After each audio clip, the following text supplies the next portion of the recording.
नागपूर शहरातील तहसील पोलीस ठाण्याच्या हद्दीत गुन्हे शाखा युनिट क्रमांक 5 ने प्रतिबंधित नायलॉन मांजा विरोधात कारवाई करत एका इसमावर गुन्हा दाखल केलाय।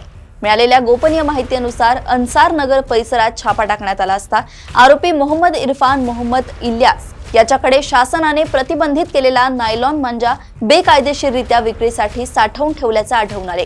या कारवाईत मोनोकाइट, मोनो गोल्ड आणि काला बिच्चू या लेबलचा एकूण 22 चक्री नायलॉन मांजा जप्त करण्यात आला असून त्याची एकूण किंमत सुमारे 33,000 रुपये आहे। आरोपी विरोधात पर्यावरण संरक्षण अधिनियम 1986 अंतर्गत कलम 5 व 15 तसेच भारतीय न्याय संहितेतील कलम 223 अन्वये गुन्हा दाखल करण्यात आलाय। पुढील तपास तहसील पोलीस करत असून नागरिकांच्या सुरक्षिततेसाठी अशा प्रतिबंधित साहित्याविरोधात कठोर कारवाई सुरूच राहणार असल्याचं पोलिसांनी सांगितलंय। क्राइम ब्रांच युनिट 5 चे पथकातील एपीआय गीते, सी नजीर आणि त्यांचे पथक हे नायलॉन मांजा संदर्भामध्ये कारवाईसाठी गोपनीय माहितीच्या आधारे पोलीस ठाणे तहसीलच्या एरियामध्ये पेट्रोलिंग करत असताना त्यांना अन्सार नगर भागामध्ये एक व्यक्ती नायलॉन मांजाची कब्जात बाळगून विक्री करत आहे अशी माहिती मिळाल्याने त्यांनी त्या ठिकाणी रेड कारवाई केली। त्या रेड कारवाईमध्ये त्यांना एकूण 22 नायलॉन मांजाच्या चक्री जप्त करण्यात आल्या आणि अन्सार नगर भागातील आरोपी मोहम्मद इरफान मोहम्मद इलियास राणा डोबी अन्सार नगर याला ताब्यात घेऊन त्याच्या विरुद्ध पर्यावरण संरक्षण अधिनियम कलम 5, 15 आणि भारतीय न्याय संहिता कलम 223 अंतर्गत आम्ही पोलीस स्टेशन तहसील या ठिकाणी अपराध दाखल करण्यात आलेला आहे।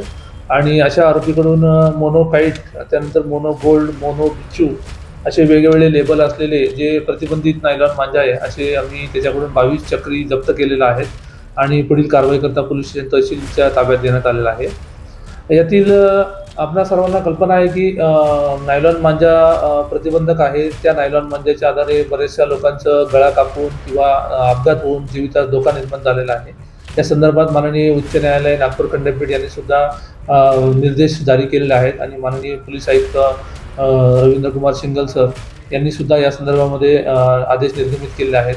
त्यामुळे नायलॉन मांजा वापरणं हा मानवी शरीरासाठी, पक्षींसाठी अत्यंत धोकादायक आहे।